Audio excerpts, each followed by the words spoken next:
Hola, bienvenidos al módulo de lecciones de la revista Actualidad Empresarial. Mi nombre es Mercedes Álvarez Isla, asesora del área de comercio exterior. En esta oportunidad les voy a hablar acerca de lo que son las ventas sucesivas antes de la importación, que básicamente vienen a ser las ventas que se realizan antes de la nacionalización de un producto. Para empezar, vamos a hablar acerca de lo que son las ventas sucesivas, ¿no? ¿Qué son las ventas sucesivas?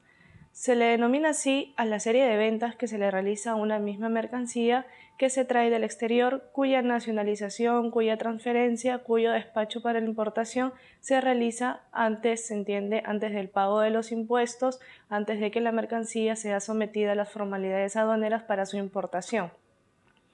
Si bien es cierto, bueno, en el tráfico internacional de mercancías se entiende que se da en base a dos territorios aduaneros de un país a otro. Pero sin embargo, el flujo, la transferencia de las mercancías no siempre se da de manera directa, y esto es lo que nos quiere dar a entender lo que son las ventas sucesivas, que estas mercancías pues durante su trayectoria pueden pasar por más de un dueño, incluso pueden pasar por manos de intermediarios comerciales. Entonces no siempre esta transferencia se va a realizar de manera directa, y es básicamente lo que nos quiere dar a entender las ventas sucesivas. Bueno, en este diagrama que mostramos a continuación, básicamente da a entender lo que es las transferencias durante una primera compra. Por ejemplo, en el caso de que la empresa importadora, la empresa A, ubicada en Perú, decide realizar una importación de una empresa de Alemania, que sería la empresa B. La empresa alemana envía los bienes y el importador, pues en todo caso, puede presentar algún tipo de problema que le impida el poder nacionalizar estos bienes, en donde la venta sucesiva le da la opción de que esta empresa A, la de Perú, pueda transferirle directamente a una tercera empresa que vendría a ser la empresa C, que vendría a ser pues el consumidor final de estas ventas. Entonces, esto quiere decir de que la empresa A va a poder hacer la transferencia de bienes a la empresa C siempre y cuando esta transferencia se haga pues antes de que se proceda a pagar los impuestos y por lo tanto se nacionalice el bien importado. Finalmente, este consumidor final que viene a ser la empresa C es la que le correspondería pagar los impuestos aduaneros ante aduanas. Ahora vamos a hablar acerca de las ventas sucesivas y el IGB. ¿Cuál es la relación que tienen las ventas sucesivas con el IGB?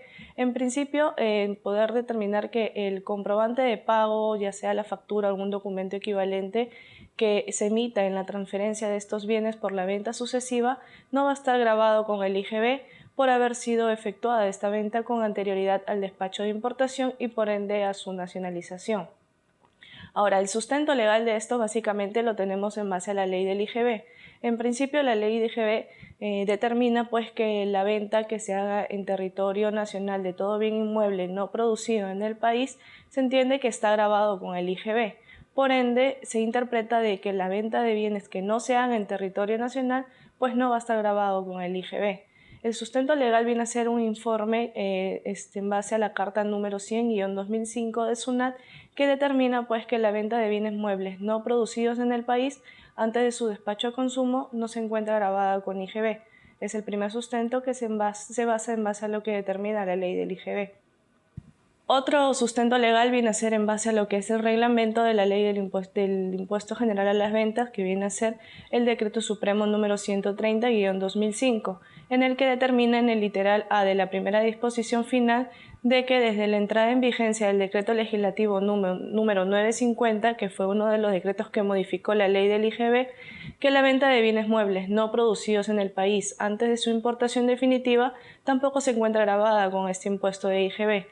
Básicamente, lo que se trata de decir o de concluir en base a la aplicación del IGB es que toda venta de bienes fuera del territorio nacional, es decir, que se encuentre en zona primaria, no va a estar grabado con este impuesto. ¿Por qué? Si estamos hablando de que está todavía en territorio aduanero, la zona primaria viene a ser parte del territorio aduanero, por lo tanto se entiende de que no está en territorio nacional, entonces pues la transferencia o la venta de bienes no tendría por qué estar grabada con IGB. Es básicamente la explicación de lo que viene a ser la grabación del IGB respecto a estas transferencias de bienes, porque finalmente no hay una importación, no hay un dueño consignatario que destine estas mercancías, por lo que se concluye de que no estaría grabado básicamente con este impuesto. Ahora vamos a hablar acerca de la documentación requerida para estas ventas sucesivas. Si bien es cierto, la venta sucesiva pues viene a ser una consecuencia de lo que es un procedimiento de importación en sí, por lo que se entiende que la documentación a utilizar va a ser la misma que se rige en el procedimiento de importación, que está regulada bajo el procedimiento DESPA-PG.01. Ahora, la documentación pues viene a ser la misma y para el caso de las ventas sucesivas la norma adiciona de que se debe presentar también junto a la DAM, que es la Declaración Aduanera de Mercancías, lo que es una fotocopia simple del comprobante de pago cuando se efectúe la transferencia de bienes antes de su nacionalización.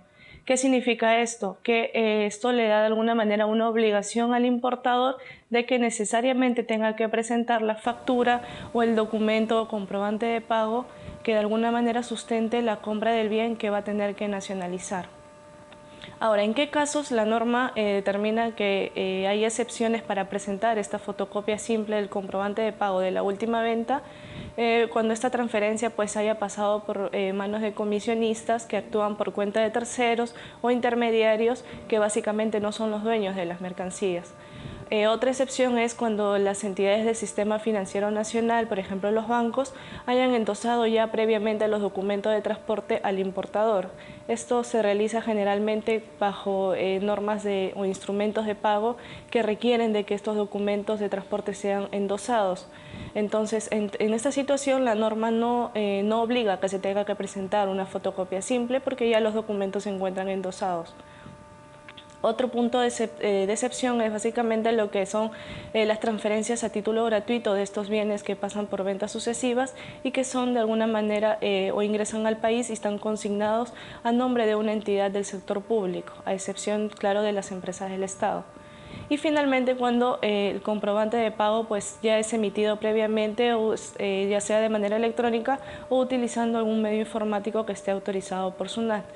En este caso pues ya no se solicita su documentación física porque ya hay un documento electrónico emitido. Ahora pasaremos a hablar acerca de lo que es la valoración aduanera para estas ventas sucesivas. Si bien es cierto, en las ventas sucesivas el bien es transferido muchas veces antes de su nacionalización. Pasa por muchos dueños, se generan muchos comprobantes de pago, entonces el interrogante nace en poder determinar cuál de estas facturas, cuál de estos comprobantes me va a poder servir para poder calcular los impuestos correspondientes a estas mercancías que ingresan, ¿no?, del exterior. El obligado de alguna manera a presentar estas mercancías ante aduanas para sus formalidades, para su destinación y por ende para poder solicitarlas al régimen de importación para el consumo, viene a ser el último comprador en este caso final del bien, ¿no?, que el que tiene que poder calcular, llevar a aduana para poder calcularle los impuestos ya en base a la última venta. Lo que determina en sí el procedimiento de valoración de mercancías regulado mediante el procedimiento específico DESPA-PE.01.10a, que lo tienen allí en el recuadro de azul, básicamente lo que regula es que para el caso de la valoración aduanera de estas ventas sucesivas, lo que se hace es determinar en base a la última venta generada, ¿no? ¿Qué es lo que indica en este caso la norma? Que en el caso de las mercancías que han sido objeto de ventas sucesivas después de su exportación y antes de la fecha de su destinación aduanera, que viene a ser antes de su importación, que son ocurridos ya sea durante el transporte de las mercancías o ya en territorio nacional, que es cuando ya en todo caso se procede a calcularle los impuestos, para determinar el valor, en este caso el valor en aduana en aplicación del primer método de valoración, se va a tomar como base, en este caso como base de valoración, el precio realmente pagado o por pagar correspondiente a la última venta, más los ajustes correspondientes que se detallan en el artículo 8 del acuerdo de la OMC. ¿Por qué la norma se menciona respecto a la aplicación del primer método? Cabe mencionar que el procedimiento de valoración aduanera regula lo que son 6 métodos de valoración. Tenemos lo que es el valor de transacción, el valor de transacción de mercancías idénticas, el valor de mercancías similares, el valor reconstruido, el valor deductivo y el valor o el método de último recurso. Estos métodos de valoración se regulan y se aplican de manera consecutiva, siendo en este caso, el primer método el de transacción. Quiere decir el método que permite calcular los impuestos en base al valor que figura en la factura o en el comprobante de pago.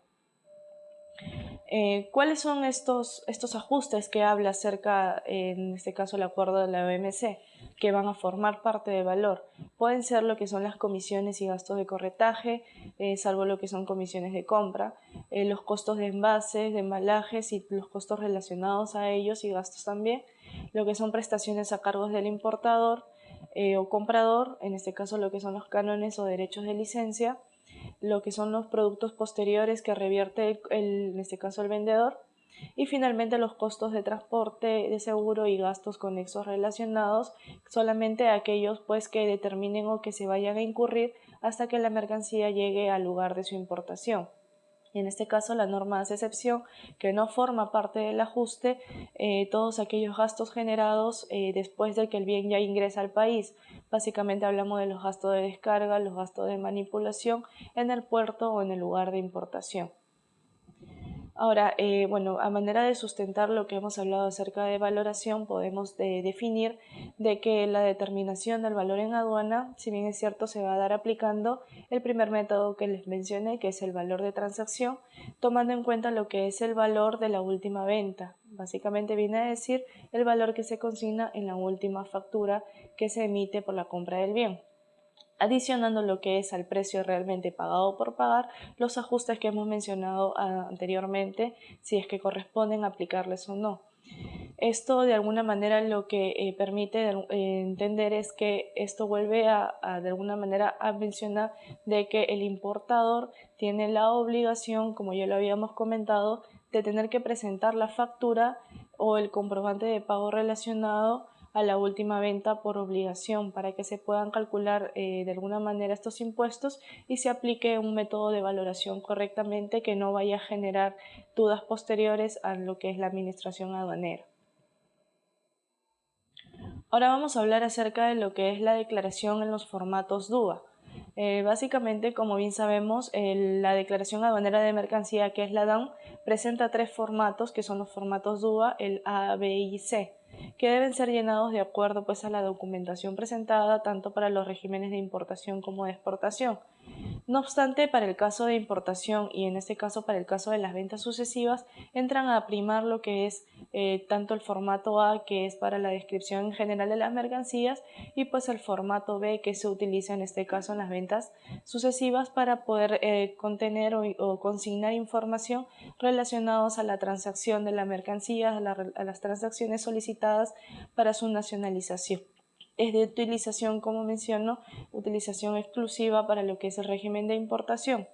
Ahora, ¿por qué es importante este formato B? En este formato B se va a declarar el monto adicional que se genere en la última venta efectuada. ¿Dónde se consigna? En este caso, en el casillero 8.11 se va a consignar en principio el precio que corresponde a la factura de exportación, ¿no? La factura que se manda del exterior. En el casillero 8.1.6 se va a consignar el precio de la última venta, en este caso si hay un monto adicional. ¿Cómo es esto? Si el precio de la última venta es mayor al precio de la factura de exportación, se debe consignar este monto adicional en este casillero, porque puede darse el caso de que de repente, en este caso, la última venta que se genera, el importador pues decide adicionarle algún tipo de comisión, de repente poder ajustarle un poco el valor, entonces va a haber de alguna manera un monto mayor para declarar. También pues caso contrario puede ser menor el precio de la venta sucesiva, puede ser que el primer importador de repente no pudo nacionalizar esos bienes y desean pues venderlo a otro cliente a un precio inferior o brindándole un tipo de descuento. Esto va a generar que el precio de todas maneras de la venta sucesiva sea menor y por ende pues va a haber un monto diferencial a declarar, el cual se debe de consignar o se va a consignar en el casillero 8.5.5 de este formato B. ¿Por qué es importante declarar en este formato? Esto a manera de que también la autoridad aduanera tenga un sustento en todo caso, de estos montos adicionales para que los tome en cuenta al momento de poder determinar y de poder valorar las mercancías para el pago de los impuestos. porque finalmente si se declara un valor menor va a haber un menor pago de impuestos y esto puede generar una duda ante la administración aduanera. Bueno, a manera de conclusión vamos a mencionar dos puntos muy importantes. En principio, lo que hemos mencionado, de que para la verificación de las condiciones de la transacción que condujeron a las ventas para la exportación y para el precio realmente pagado por pagar que consignó el exportador o el proveedor del exterior, el importador está en la obligación de presentar ante la administración aduanera los dos documentos soportes que mencionamos. En principio, la primera factura de venta para la exportación y, como se mencionó, pues también la factura o comprobante de pago relacionado que corresponde a la última venta del bien antes de su nacionalización. Otra cosa muy importante para mencionar es respecto a la duda razonable, pues en el caso de existir una duda con respecto a la última venta, de repente el funcionario aduanero determina de que el valor determinado no es el correcto o no está conforme, ellos generan una duda razonable. ¿Qué es la duda razonable? Básicamente es un procedimiento aduanero, un mecanismo de control que aplica la administración aduanera cuando tiene dudas de la veracidad o la exactitud del valor declarado por el importador. Por eso les mencionaba, puede darse el caso de que la última venta final, la última factura emitida pueda tener un valor muy inferior, que ante la administración aduanera esto genere dudas por de repente algún tipo de competencia desleal. Ante esto y ante la emisión de una duda razonable, la administración aduanera pues sustenta con hechos, con documentos ante el importador de que ese bien pues no corresponde o no tiene un valor suficiente en todo caso de sustento para poder de alguna manera calcular los impuestos en base a eso. Así que lo que hace es pues, darle la oportunidad al importador de poder rectificar este valor antes de proceder a adoptar una decisión definitiva. ¿Cuál es esta decisión? Finalmente ajustar el valor y de ellos aumentar o ajustar a un precio que ellos consignen convenientes de acuerdo a cómo se maneja un precio en el mercado. Y esto pues sin lugar a dudas resulta no conveniente para muchos importadores porque esto a manera de ajustar el valor va a hacer que los impuestos finalmente aumenten. Bueno, esto ha sido todo lo referente respecto a lo que deben de considerar para realizar una venta sucesiva. Mi nombre es Mercedes Álvarez y conmigo será hasta en otra oportunidad. Gracias.